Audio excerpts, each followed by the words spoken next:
Check out Brain Buster, the daily quiz that tests your WWE knowledge with winning streaks, stats, and more. It's time to see if you're up for the challenge.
Yeah.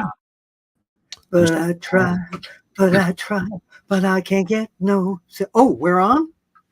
We are on, Bill Apter. How are you? I was just singing, I can't get no. When I saw that video of me dancing there. Wonderful. Wonderful, man. How are you, Dr. Chris? I'm well, my friend. How are you? My brains are busted. Your brains are busted? I've been playing the Sportskeeda Brain Buster game. Yes. And I played it with Teddy Long and Mac Davis when we were taping The Time Machine. Yeah. We figured it out. It was terrific. Have you brain busted yet? We played it yesterday on live on the Leeds. Oh, I saw that. I did see that on you and Vince Russo. It was very what did you think of it? I thought I loved, Vince was getting very, oh, come on, bro, because you were killing him. Yeah, I end up throwing out Ricky Steamboat's name out there, and ended up being Ricky Steamboat. So, oh my goodness, you know something? I played it today, and then there's a thing you can click with press yesterday's game, and subliminally, I didn't remember this from last night. I just put in Ricky Steamboat, and it said immediately that I won. You know what they need to do, though? Here was the confusion on my part. The fine-tuning they need to do on this great game. I love it. The first week or so, I was like, oh, I don't know if I get this. But now I really am hooked on it. But they say put in a player name, and I put in my name. I just put Bill and Mac. But they mean put in a wrestler's name or a broadcaster's name. So I suggested they change that. So yes, indeed. One of the things. You want to play? You want to play? No, we can. You know what?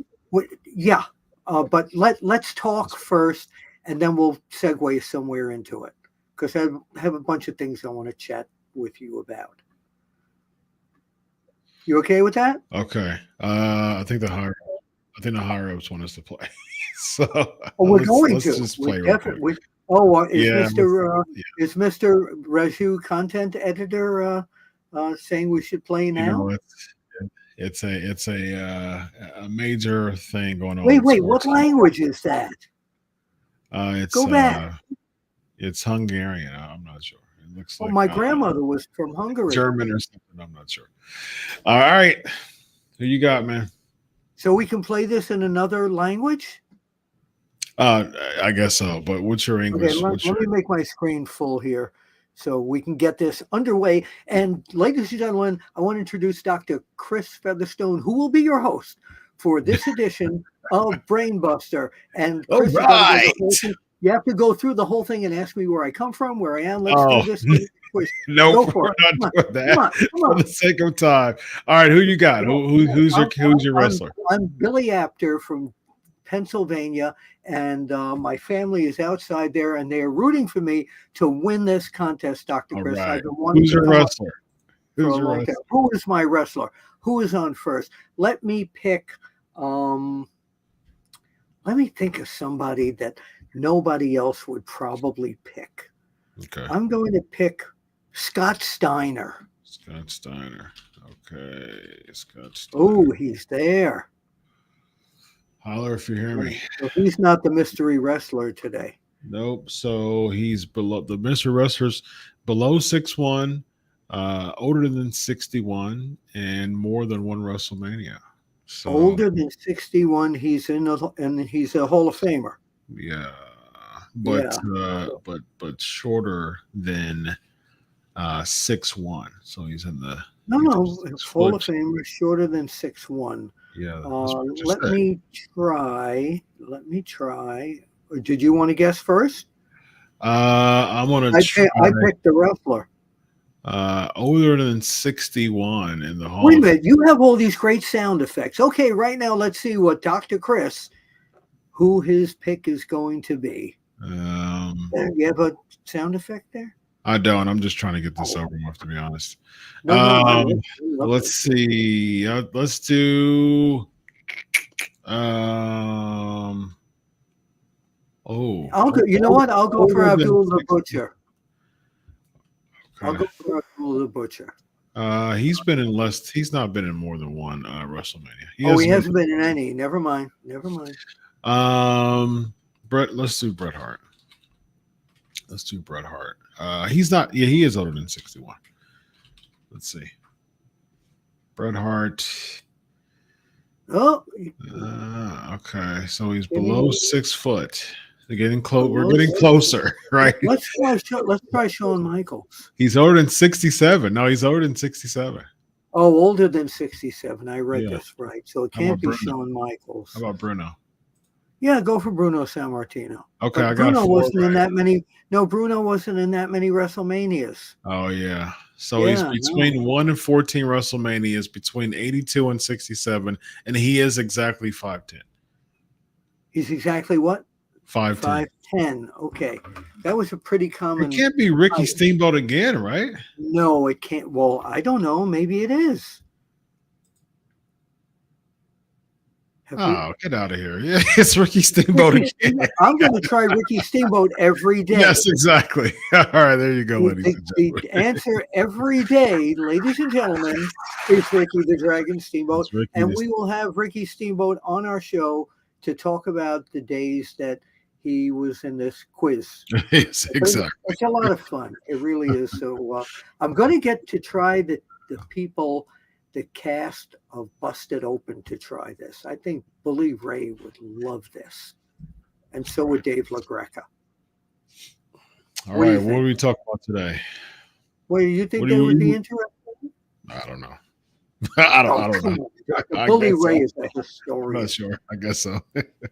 Well, one of the best and most, by the way, you people can go to play that game if you go to the head page of www.sportskeeda.com, and right at the top of the page you'll see Brainbuster. That's it. You're gonna think.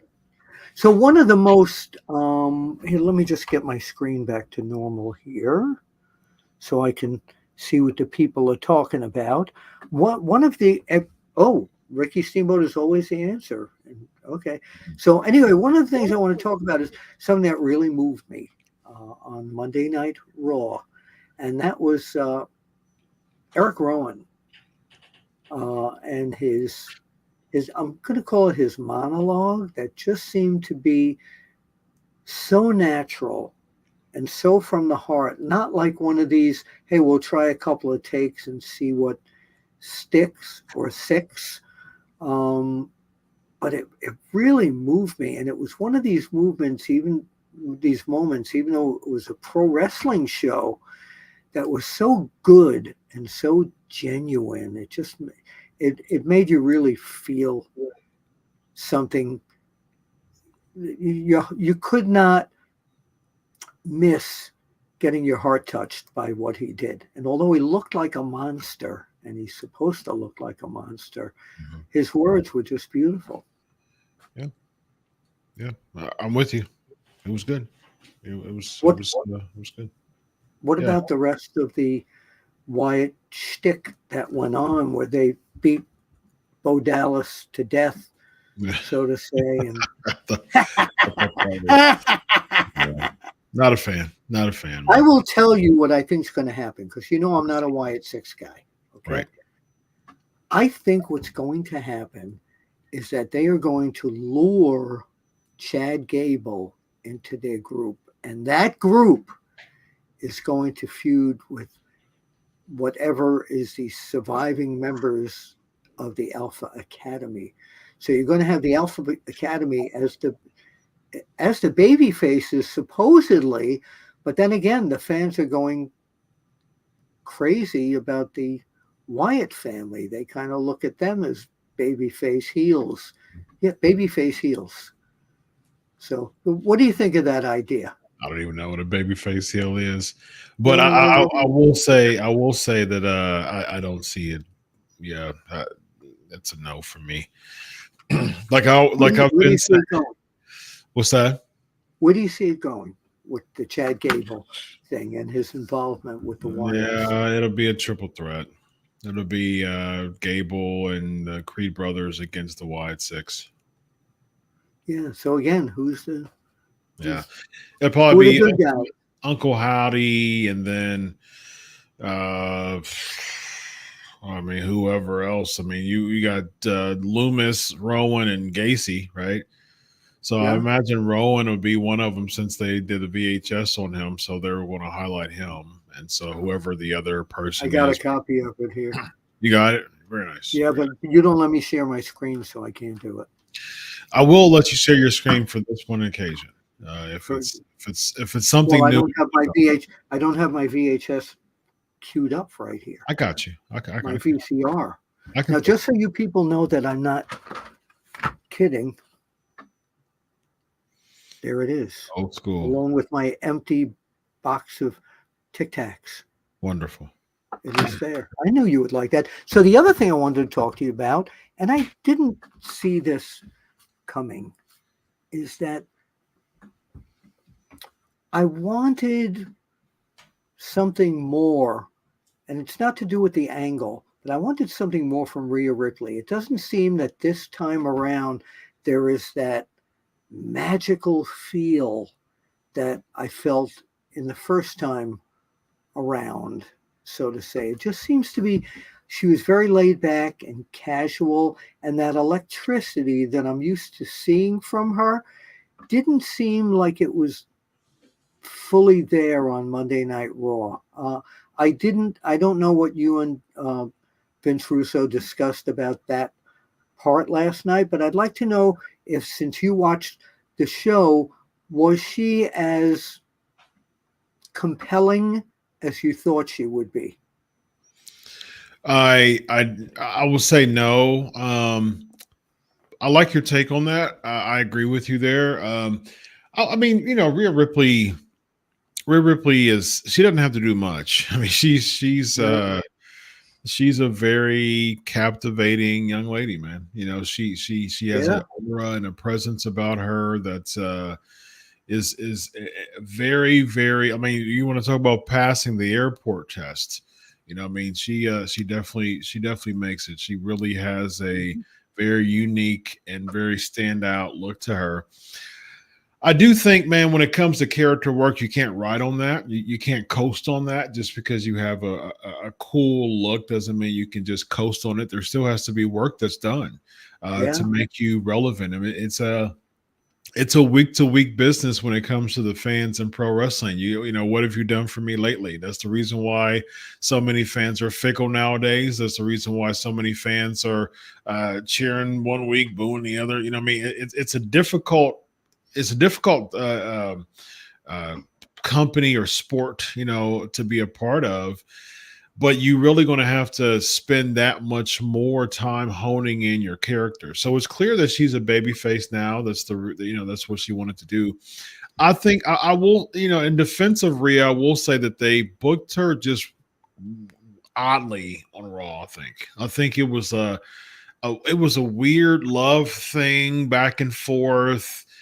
You're not in charge, I am, but most of the people who's a part of this viewing audience, they are well aware that both Dominic and Rhea are both married. You know what I mean? So I just think the whole thing is just kind of weird. Most of the audience nowadays, anyways, I mean, it's a niche audience. So most of them are following him on the social. Well, remember Jey Uso was the single thing. Maybe she's single. But you got to suspend belief if you're watching as a wrestling fan. I agree with that, but the problem is they don't book as such. So it's not. It's not about the fans necessarily suspending disbelief. The pro wrestling organization needs to create the content that allows the pro wrestling fans to suspend disbelief, especially in 2024 when so many things are exposed anyways. And so everybody knows from the internet who's married to who. Exactly. That's why when Jey Uso came out and he said he heard that Rhea is single now, and then this whole swerve where he was saying mommy is his, and then she comes back she's offended at that, and then she comes back at the end. She said, "I'm not yours, you are mine." But why did I wanted that mystery to keep going. Exactly. I wanted the mystery to keep going. Yes. I think especially like you're going to have to start tightening up some things. There's only what 2 Raws left before SummerSlam. So you've got next Raw, which is the 22nd, and then the 29th. So you have 2 Raws left. Then you and I are in Cleveland. Yeah, we'll be there. We'll be roommates again, man. I'm looking forward to it. But yeah, I mean, you've got 2 Raws left. You've got only 2 Raws left before SummerSlam. And this is what you get from all this. Like, I think the payoff of this will be Dominic turning on Rhea. Whoa! Turning weird. On Rhea? You mean turning against Rhea? Both. Yeah. I think that's your semantics that you talked about before. You have to watch what you're saying there, Dr. Chris. Well, I mean, it's a part of the storyline. He should be turning her on again, right? She's turning on Liv. In the magazine, we always had that fine line. Somebody's turning on. I said, no, it's turning against, not on. It's semantics. It's semantic hour from Bill Apter, ladies and gentlemen. It's coming in. Welcome. I do think that there will be a turn with Dominic, with Rhea Ripley against her with Liv Morgan. So I do think that will be the payoff for her. And again, man, I'm Drew McIntyre to me where I was going. He's money. He understands the assignment. He's hitting on all cylinders. Jay has been, but I don't think the WWE has booked him well at all. He has no spot at SummerSlam. I mean, like if anybody doesn't have a spot on SummerSlam, it's Jey Uso.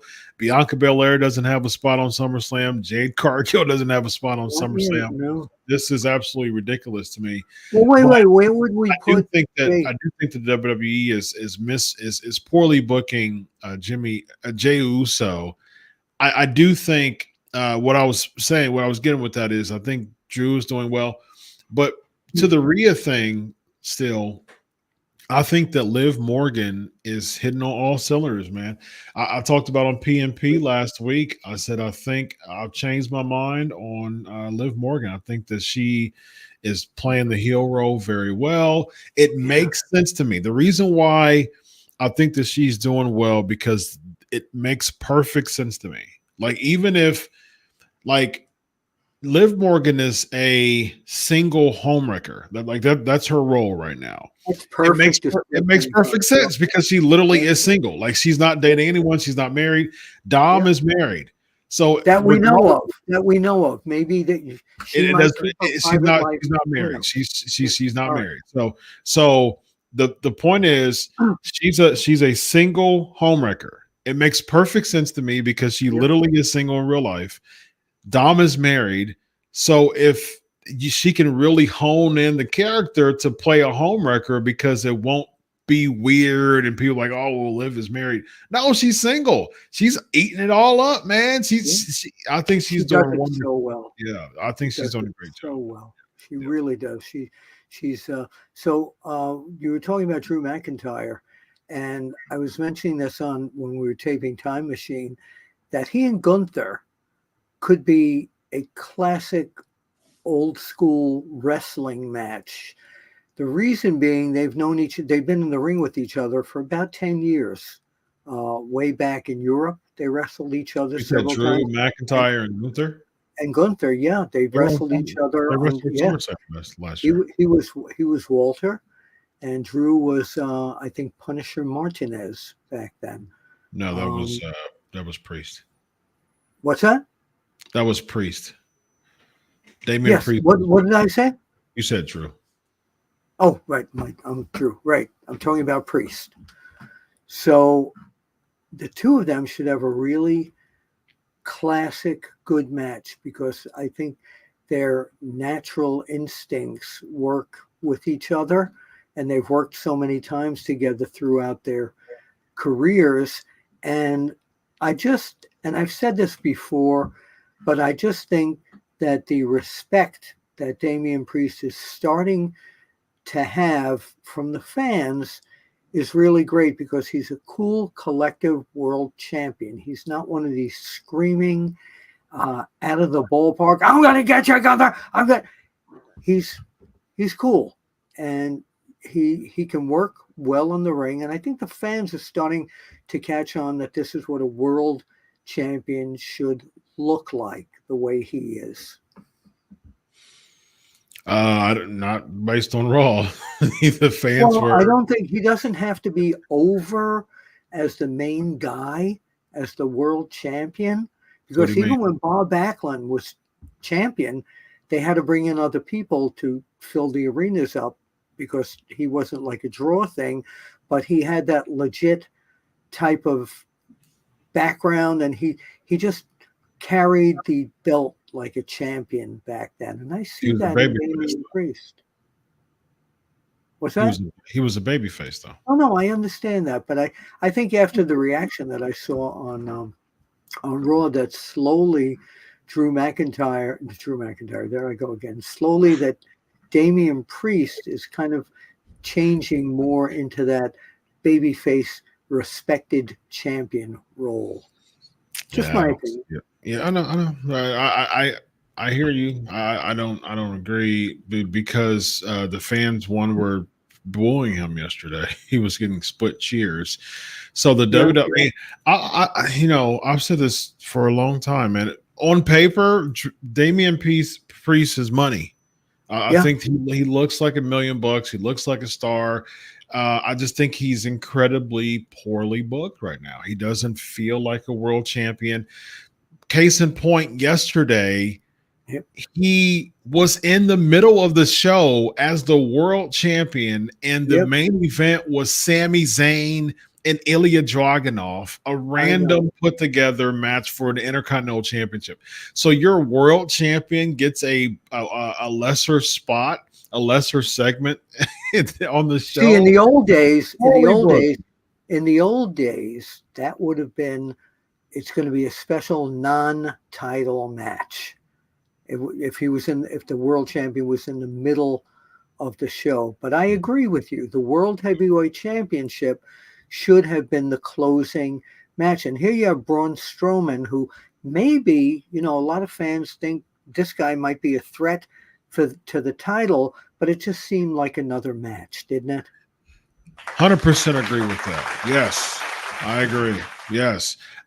But this is what makes it even weirder to me, Bill. Like, this is the reason why I just can't get with how they're booking Priest right now, because you have a heel. Priest is still a heel, and so Gunther's a heel. They didn't book that segment at all to make either one of them look like a babyface. Case in point, true babyface Braun Strowman gets cheered throughout the entire crowd. True babyface Braun Strowman is somehow booked to go against Damian Priest right after that segment. So if you're trying to make Damian Priest look like a babyface, you book him against the babyface right after that segment. Yeah. He beats Braun Strowman, the babyface, right after that segment. Yeah. That's going to get him heat because he's a heel. It was very poorly booked to me, and I just think that they're not doing a good job at all. Again, you got only two more Raws. Yeah, but you know what? The fans are hoping that for SummerSlam, the real fever is CM Punk coming back, and is he going against Drew McIntyre? That's what everybody's waiting for. That's the fever of this whole SummerSlam event. Yeah, I think that's horrible, man. Because I think that should be this should be a world title feud. If the biggest feud right now is Drew and CM Punk, it should have been for a title. Yeah, and it's not. And it's not, and that's the problem. The biggest feud that's the point. What's going to sell the tickets? What's your ticket maker right now? Ticket seller right now, Drew and Punk. Okay, cool. Yeah. Make it for the title. But here's the crazy part about this, Bill. Looks like they're going to throw Seth in there too for a triple threat match. Why? I hope not. Because I think that will bring down, and nothing bad to say about Seth Rollins. He's great, but the fans don't want that third guy in the ring. Agreed. Even if it was Cody or anybody. Yes. I agree. But the problem is they don't have anything to do with Seth right now, right before SummerSlam. So again, they're just kind of, probably where it's going. Knee jerk booking, and it looks like they're just going to throw him in for a triple threat match again. Or if Punk can't come back, then it's Seth Rollins against Drew McIntyre. So you think that it could be? So you think that they're going to do Seth versus Drew, and then Punk costs Drew the match again? Yeah, it could be. I mean, if Punk is legitimately not cleared to come back, but then again, the scenario you just came up with gives it more fever for another round of this whole thing. Yeah, to justify a three-way. Yeah, but man, you've got 4 times that CM Punk has cost Drew Mac. Like, come on now. Like, let's get to the point. You've already cost him 3 times. And we're gonna go for a 5th. One last thing I want to bring up before we run out of time here. Yeah. And I saw this and heard some of it on a podcast. Carrie Silkin, who was the original owner of Ring of Honor, is not happy with the way Ring of Honor has become like the bastard child of the Tony Khan group. That it's kind of being ignored. It's kind of in second place in Tony Khan's mind. If they had given Ring of Honor one of the 3 nights that AEW is on, I think Carrie would have been a lot happier, and it might have brought Ring of Honor back up to somewhat of a standing one it had for all those years, which was a niche promotion, but it was well respected. But I agree with Carrie. I think if you can't just let Ring of Honor, we can't use you right now. Here, go to Ring of Honor, and people will watch you online. What do you think? Yeah, I'm with Carrie there. I think it's helped Athena just because she's been women's champion for forever. And she really was trying to find a ground, after she left WWE. So I think it's helped her. Other than that, I just, I mean, saying bastard child, I think that's a really good explanation. I think that's a really good description of Ring of Honor right now. I will say that I do think that Tony Khan had, I think his purpose was to give them airtime, but I mean, if you think about it, hey, I mean, Warner Brothers was like, I didn't say anything about Ring of Honor. I mean, the deals with AEW. Yeah. Good point. So it makes sense. So that's the reason why it's behind a paywall now, I think. So, I don't think being behind a paywall was. I mean, why would you buy Ring of Honor just to put it behind a paywall when barely anyone's watching it? And so they're trying to recoup somehow with Ring of Honor. Well, they could put a Ring of Honor spotlight match or something on Rampage and Collision. They do that. They do one that. Match. I know, but it's not a match that the fans are really tuned into. It's not treated special like an AEW. They used to. I mean, they did. They tried their best to integrate Ring. I mean, Chris Jericho won the Ring of Honor championship. You know what I mean? So they did their best. I mean, here's the thing, though. It would make sense to me that they're saying, okay, well, at least we're trying to make something out of this purchase because we're not making any money from it. And so, which makes sense of the reason why they integrated Ring of Honor in so much in the beginning. But again, we have to think about it from an executive standpoint. Perhaps some of those Warner Brothers executives are like, okay, yeah, I'm seeing all this Ring of Honor stuff. Like, what's going on with the AEW stuff? You know what I mean? So those are those are things you need to consider. When I say you, I'm thinking, just the viewers need to consider when it comes to, the reason why Tony Khan perhaps is scaling down from the Ring of Honor exposure. Because if you think about it, if it was up to Tony Khan, he most likely would always, showcase Ring of Honor. Yeah. But you know what I mean? But it's not making him any money. He needs to go partner or buy out NWA next. I highly doubt the Billy Corgan. No, I'm just making conversation. We got Rollin 199. He did Brainbuster at home, and the answer was Steamboat 2, man. So not Steamboat 1. It was Steamboat 2, not like Mr. Wrestling and Mr. Wrestling number 2. Yeah, he was in a mask. Yeah, absolutely. Yeah. Bill Apter, let them know where to find you, my brother. Well, on Twitter X at Apter1 Wrestling. I'm on Facebook, Instagram, and always here on Tuesday nights on Unscripted, where you never know what we're going to talk about. Whoa. Never. Very nice, very nice. This guy right here is Bill Apter. I'm Dr. Chris. Where can they find you? Where can they find you, Dr. Chris? At Chris Prolific. Thank you for asking, Bill. At Chris Prolific. Heading over to Pancakes and Power Slams right after this, and the topic for the night is this is going to be funny. So I'm going to go through the comments of WWE on Fox made a Twitter post asking fans how they felt about Sheamus's new entrance, and it was absolutely obliterated. People hated Sheamus's new entrance theme song, and so we're going to go through the comments. Before we leave, SICW is Southern Illinois Championship Wrestling, run by Herb Simmons, who is an old school promoter. He runs sometimes twice a week, several times a month, and he packs the house in St. Louis, and it was his birthday 2 days ago, so I wanted to give him a shout out here. Wonderful. SICW, great promotion. Herb Simmons, great promoter, great guy. Happy birthday, Herb. Wonderful. And thank you for all the patrons of Pancakes Power Slams. I'm getting a bunch of patrons. Got some trivia for SummerSlam that we're going to do. We do an after party hangout. Everybody join the screen with me. We have a really good time, so it's a lot of fun. This guy right here is Bill Apter. I'm Dr. Chris. This is Unscripted. Have a good night, everybody. We'll see you. Where, Dr. Chris? At the matches. That's correct. Now you got to do my ending. Goodbye. No, we do this every week, man. I know, but my Come memory on. is So long. Get out of here. No, I'm